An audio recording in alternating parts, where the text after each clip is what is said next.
Welcome back to week 2 on the Walk Across America series, where I talk about how in 2019 I walked across America trying to understand the world better, trying to understand myself better, trying to overcome my own mental health, and discovering that there really must be a higher power.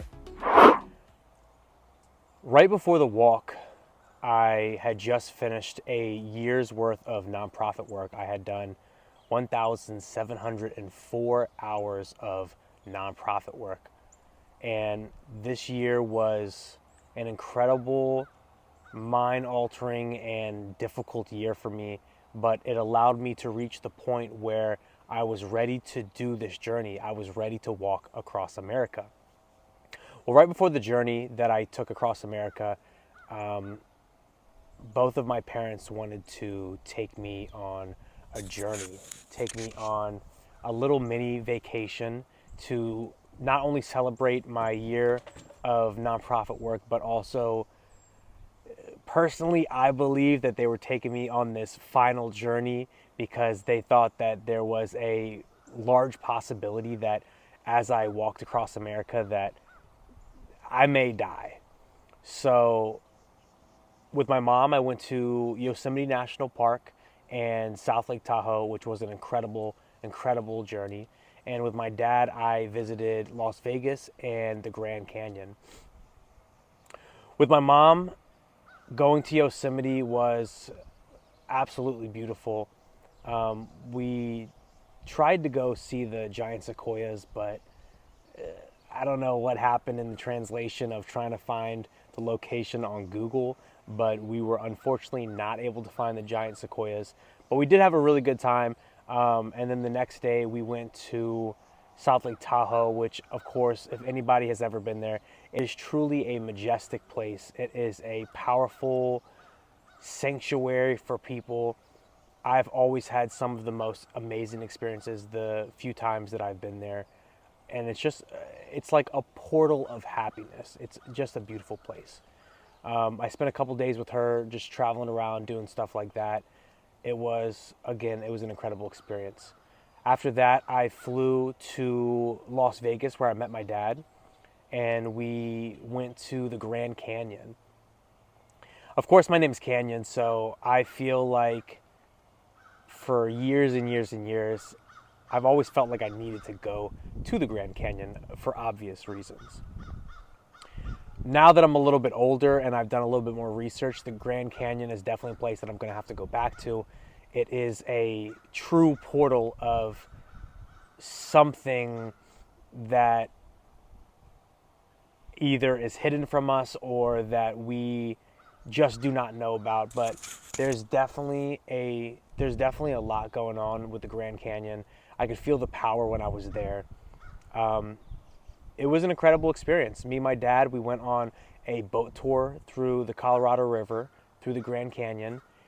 We walked around a little bit of the Grand Canyon, saw the little Native American shops, and the most incredible part about that journey was we actually went on a helicopter ride through the Grand Canyon.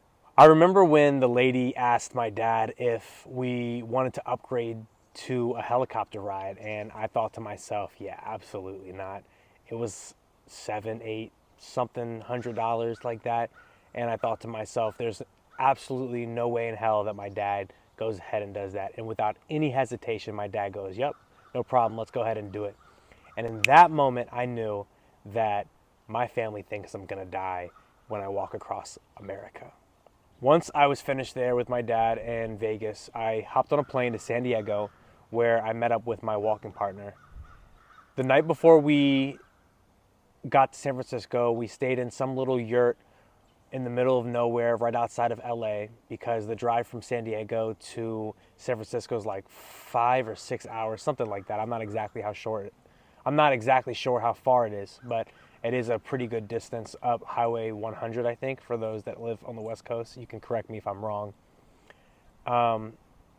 And once we got to San Francisco, we stayed at my friend's house, which was perfect because he lived just a few, maybe 1 to 2 miles away from the Golden Gate Bridge, which was the first official start of our walk It signified us starting the journey, going across the Golden Gate Bridge, the true symbol of San Francisco.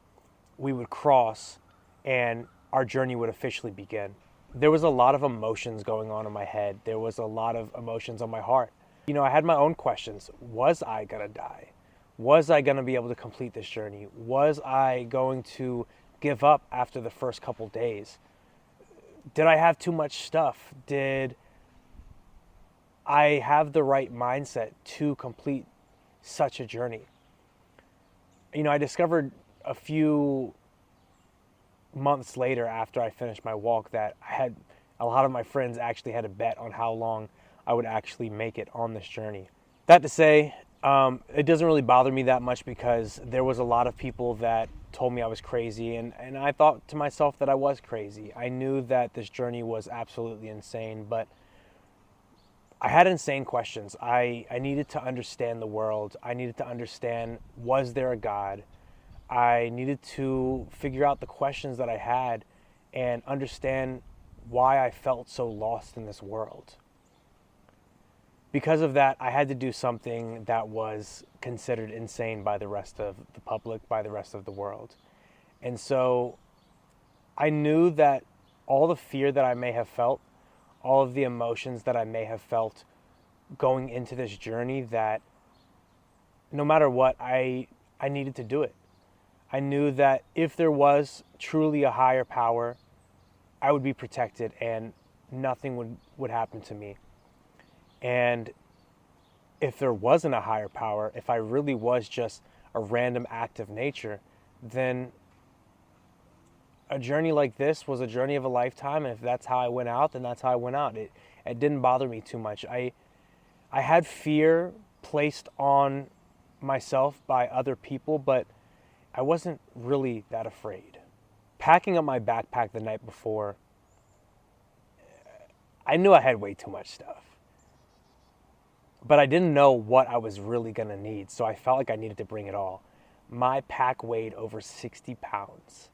And a lot of people before a journey like this would train and get in shape, and this was just not the case for me.